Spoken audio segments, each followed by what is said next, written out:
and I just kind of want to say that I apologize, and I'm gonna try to do the best I can to cover as much ground as I can.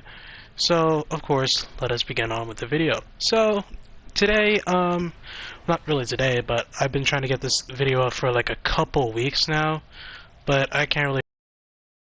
But long story short, here we are. So, let's focus on the elephant in.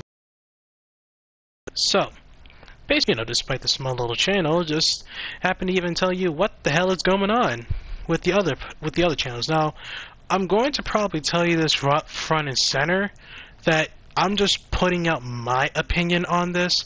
If you want to go ahead and check out Spencer's or STO, I highly recommend you check out Spencer's because he went into further detail regarding the situation at Cryptic Studios and basically the topic that we're going to be covering today. I'm only providing you like a glimpse on what's going on and my opinion on that. So that's just my universal opinion, if that makes any sense. So let's get to it. So apparently, I guess let's just put long ago at Cryptic Studios, they kind of realized that, hey, one of us is gonna get fired from here. And yeah, everybody kind of started panicking. I'm just kidding. But in actual reality, for some, I believe the source came from the gaming group called Embracer. Of course, they owned Cryptic and some other gaming companies. Pretty much like I think it was like 2 years ago, which was like back in 2021. So that was like a long time ago. So I think at the time I never even heard about this stuff. And nonetheless I didn't really care because I was young at the time. But long story short, they bought too much gaming companies, and they blew their budget on something that I have no idea what it is, and they're in debt. So, and of course they're gonna say, oh, so we're gonna have to lay people off, instead of like being the real bigger person and just using the games to cover the debt. Wouldn't that make sense? But but anyways, all in all, the entire situation I believe is kind of bunkers because, I mean, everybody's going in a statewide panic or a community-wide panic, especially in the STO and Neverwinter communities, because those are the two most popular games. Of course, I never really heard, or I mean, I heard of Neverwinter, but I just never played it. I just never bothered with it, so I kind of just left. I just never really bothered with it. I mean, we saw it on 10 for weekly streams and stuff like that, but that's just about it. That's just about what I saw. And I think Ambassador Kale was playing with somebody through Neverwinter, but that's how I knew that even existed. I didn't even know Embracer Group existed until they committed a stupid decision.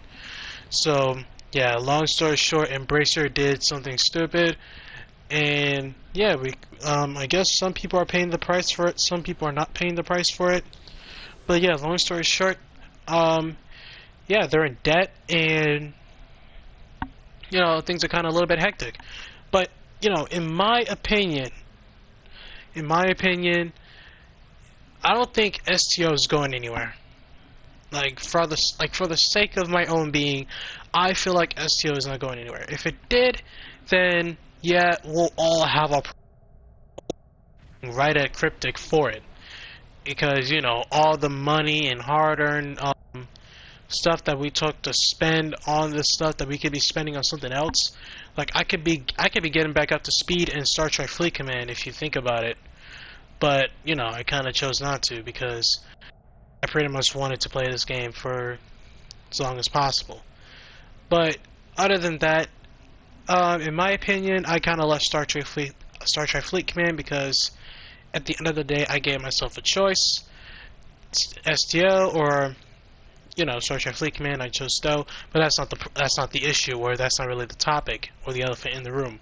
You're pretty much wondering like, why the hell are you giving me this news, and why the hell are you telling me that we're all gonna the game is gonna be gone? In my opinion, no, it's not gonna be gone. what I'm trying to put down in the most calmest words to say is that, and I'm trying to do this without yawning too, because for some reason I haven't gotten much sleep today. But the reason why, how do I put this into words? So, Cryptic and now two big master producing games, which is STO, this game that you see before you on the screen, and Neverwinter, which has its own player base and fan base and whatever. And of course, those two games are the highest profiting games that, of course, this big old company has. I kind of forgot which it was. Embracer. It was Embracer Group. That's who owns all the games. That's the one who made the mistake. That's the one who that pretty much went to debt trying to get all these game companies, and kind of bit the dust for that. So, of course, I hope nobody at the Cryptic team left, because we're all seeing the ready to work stuff. Like, we're all seeing the ready to work profile pictures and stuff. We're all seeing those ready to work stuff, and in my opinion, I'm just like, no. I mean, sure, they're kind of bracing for it, because if you think about it, the layoffs are random. The layoffs are random, and they can't afford to live off nothing. Like, you know what I mean? Like, they have lives, they have jobs, they have things that they need to do, like pay bills and rent. You get what I'm saying? They need to put food on their plate. The list goes on. You have to do it too. We all have to do it too at some point in our lives. So of course they're gonna have that ready to work thing over there. They're just bracing for impact on what's going to come to them and what's gonna hit them right in the face. Because if you don't come prepared, just like how you come to class and you don't bring a pencil to school, but then they say, alright, just pull out your pencils, you're gonna be looking pretty dumb. You're gonna be looking pretty dumb, because you're probably gonna be like, oh, I should have got my pencil. Or I should have brought my pencil. Knowing darn well you should have prepared for it anyway. Same thing goes for everything else. You prepare to come to work. You just walk in unprepared and then just say, alright, just give me 5 minutes. No, that's unacceptable. If by pretty much the standards of anybody who owns a job. So, if you think about it, they gotta have that ready to work sign over there in case they get hit. And honestly, it's like an eeny meeny miny mo thing. You know what I mean? Like, you never know who they're gonna pick. And they say, you're out. Stuff like that.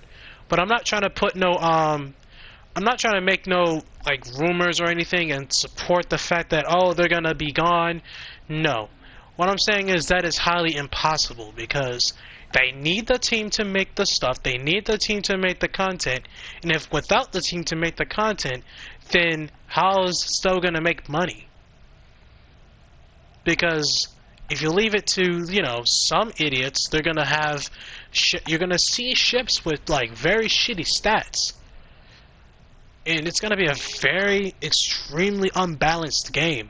You're probably even gonna see, like, you're probably gonna see an Oberth in a C-store. Like, who wants, not a C-store, but in an Infinity lot box or an R&D promo box? R&D promo box, that's even worse. And imagine that Oberth had the most garbage stats on it that you have ever seen.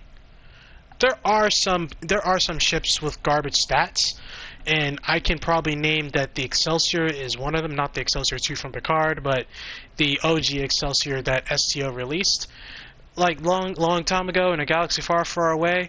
Yeah, that one is one of those Excelsiors that has the most garbage stats I have ever seen. It's a T6 ship, and it's for anybody who is an Excelsior class fan and just loves Hikaru Sulu's, oh my, abs. Get me? But,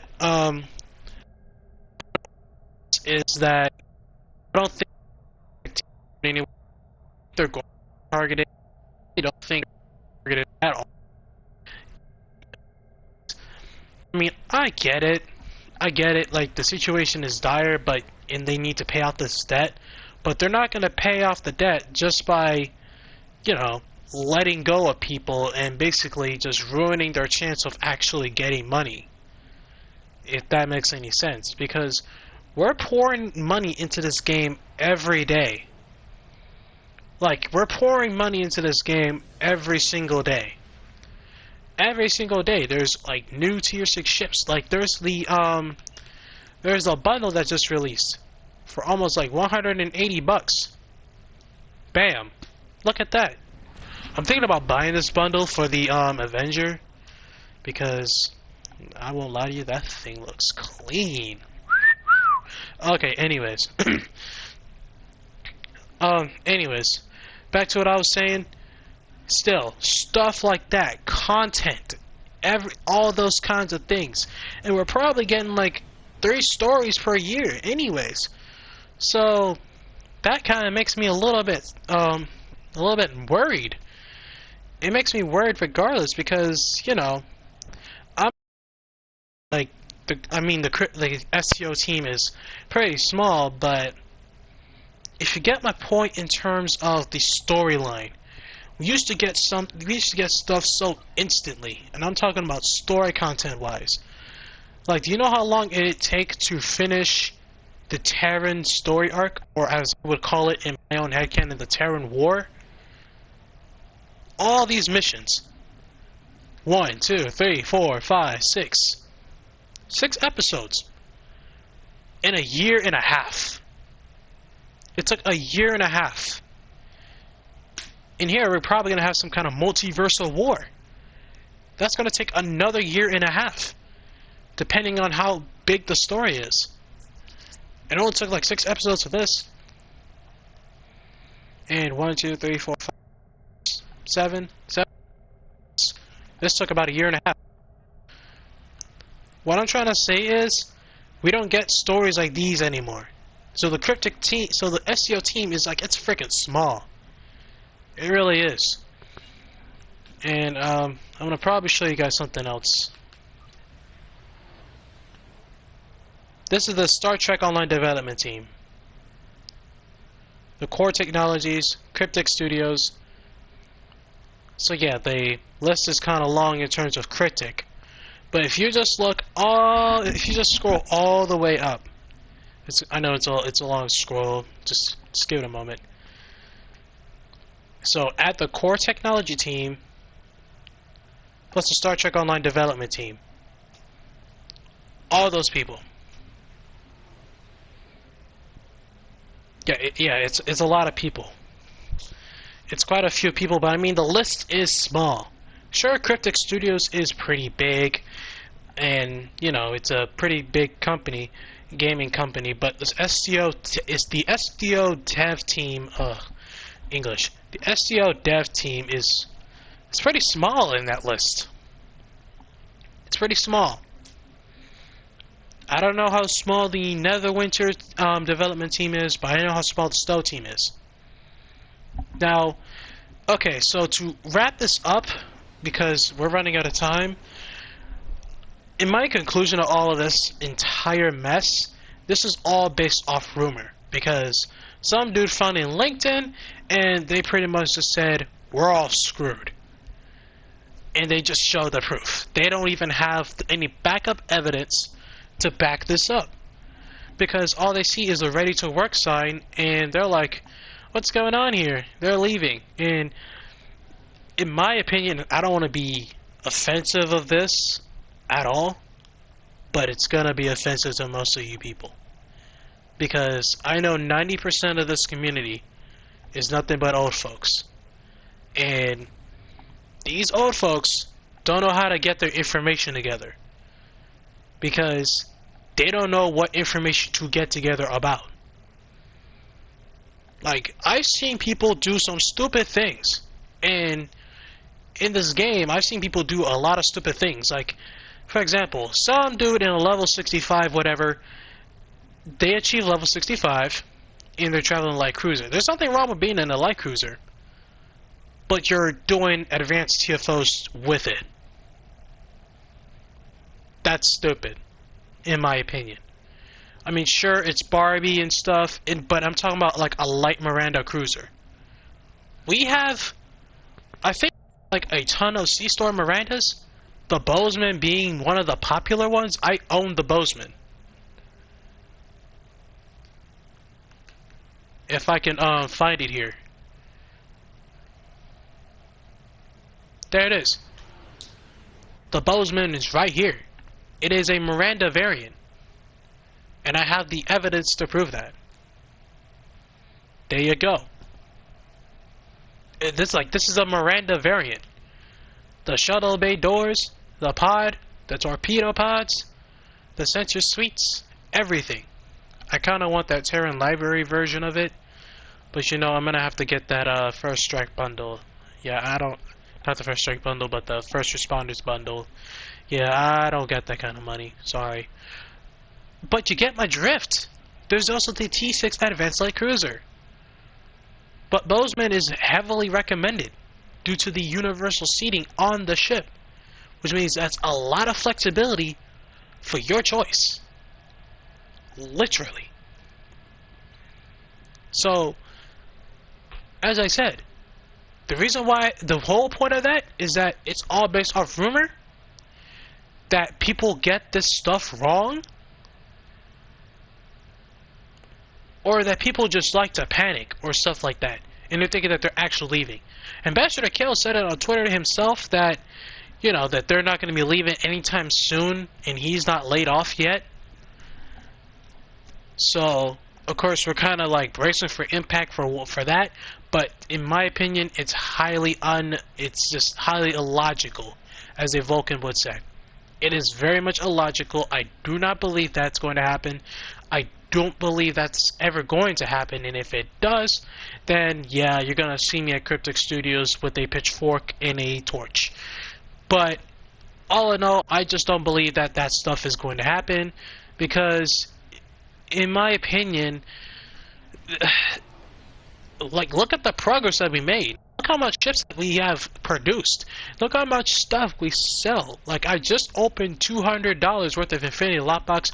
Don't tell my mom. But I opened $200 worth of Infinity Lockboxes, and, you know, I was supposed to do a video on the friendship. The reason why it's not released yet is because I have not earned the friendship yet. I have not gotten the friendship, and I wanted to get the friendship, and it's not there. But point of the matter is, it's all speculation. I don't believe it, and I'm gonna just go ahead and just pass it, because yeah, it's bullshit, and it's all speculatory. And you know, like 80% of the community is stupid anyway. I mean, some people they're stupid, but you know, most of them just don't even care. This guy's using a compiler. Like who?